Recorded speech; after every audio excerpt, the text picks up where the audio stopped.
In this video, we will explore the intricacies of using intraoperatively acquired CT scans, commonly referred to as scan and plan workflows, for planning screw placements in robotic-assisted spine surgeries. The scan and plan workflow relies on intraoperative image acquisition for placing pedicle screws. It also enables the use of real-time navigation capabilities of the spine robot with the navigated burr. As with the CT fluoro workflow, robot registration involves the three-defined scan to determine the work volume, while the scrub nurse verifies instruments in the background. Robot navigation registration is completed using the snapshot tracker.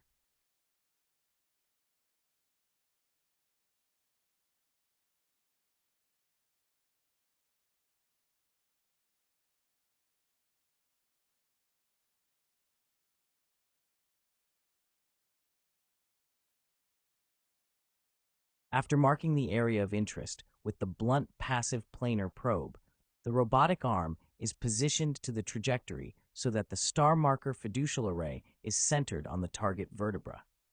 Fine adjustments are made to lower the array as close to the patient's anatomy as possible, ensuring that the maximum number of vertebrae are included in a single scan.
Next, the O-arm is brought in, with the patient fully covered by a disposable plastic drape.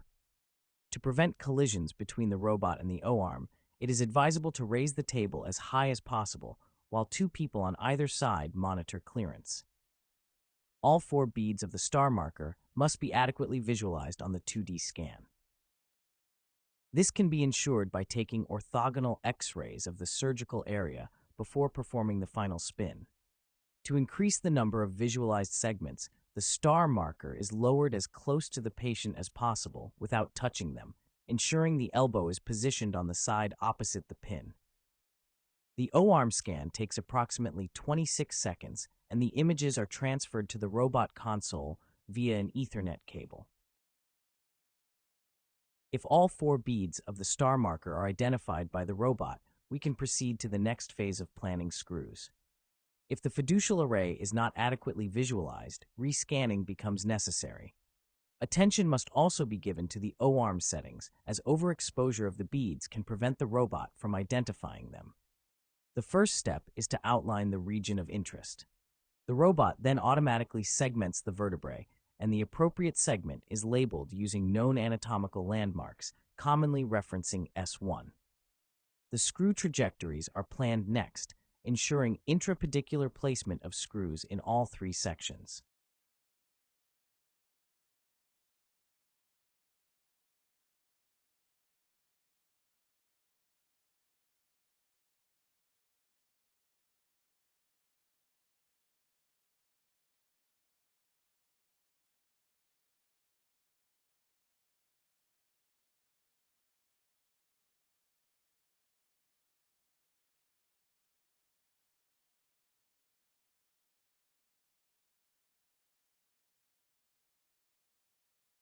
In thoracic cases, the spine is exposed first, allowing the level to be checked using fluoroscopy. During the O-arm scan, there may not be an easily identifiable vertebra, such as the sacrum. To address this, a marking pin is left on a known vertebra, enabling easy identification of the level during segmentation. This step can be skipped in cases of bony destruction, as it simplifies the identification of levels. In cases where the pedicle of interest is inadequately visualized, the software allows viewing of the upper and lower segments, making the planning process easier. The robot also provides information about the contour of the rod in the lateral view, while the alignment of the tulips can be observed in the AP view. This is particularly important in minimally invasive spine surgeries, as the ease of rod passage depends on the tulips being aligned in a straight line on the AP view. In this video, we can also observe the track of the removed pedicle screw. In revision cases, the robot proves especially useful for planning and executing new trajectories.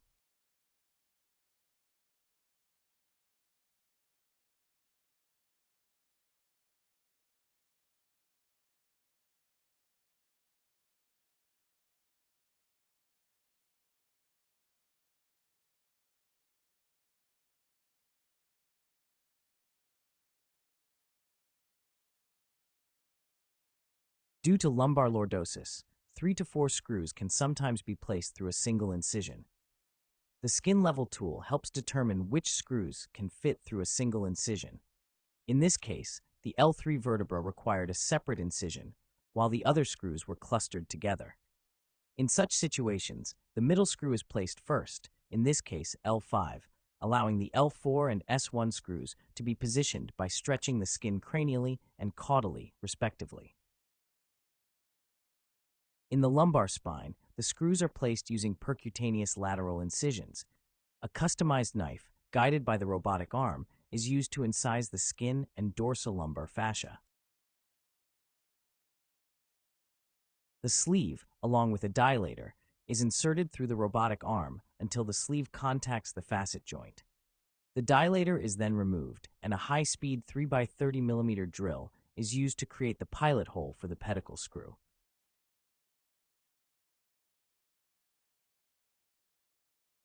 This track is subsequently tapped, and screws are inserted to the appropriate depth. Navigation aids in visualizing the depth during drilling, tapping, and screw insertion.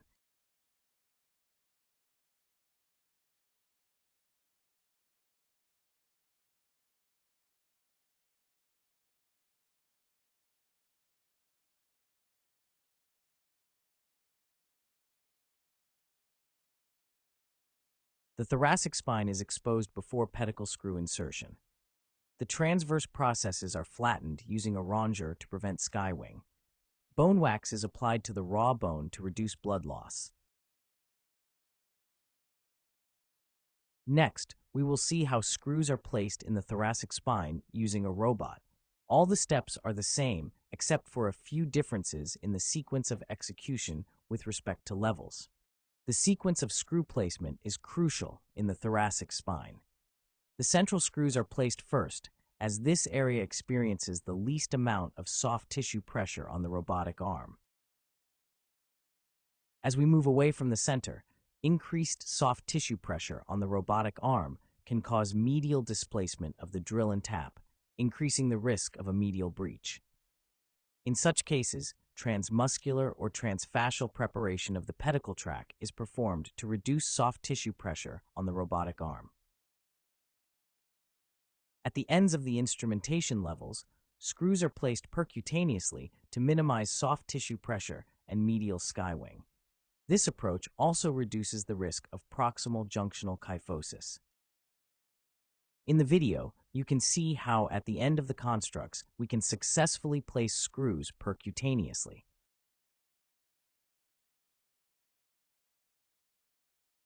The scan and plan workflow enables the placement of a navigable cage.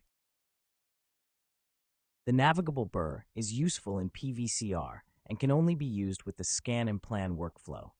The video shows the use of Stealth Midas, a navigable burr live in use. While using the scan and plan workflow in obese patients, a long shanz pin is utilized for semi-rigid mounting of the robot. The star marker must be lowered as much as possible without touching the patient's anatomy. Long tools and long sleeves are required to prepare the trajectories. The appropriate patient thickness must be selected on the O-arm. Capturing all 4 beads of the star marker in both AP and lateral views with sufficient visibility of the marker and vertebrae is a challenge. This 2D image was captured from a patient with a high BMI. While the star marker was visible, it was difficult to confirm if adequate vertebral anatomy was captured. Thank you for watching. Don't forget to check out our channel for more informative videos. If you found this video helpful, please like, share, and subscribe to support us.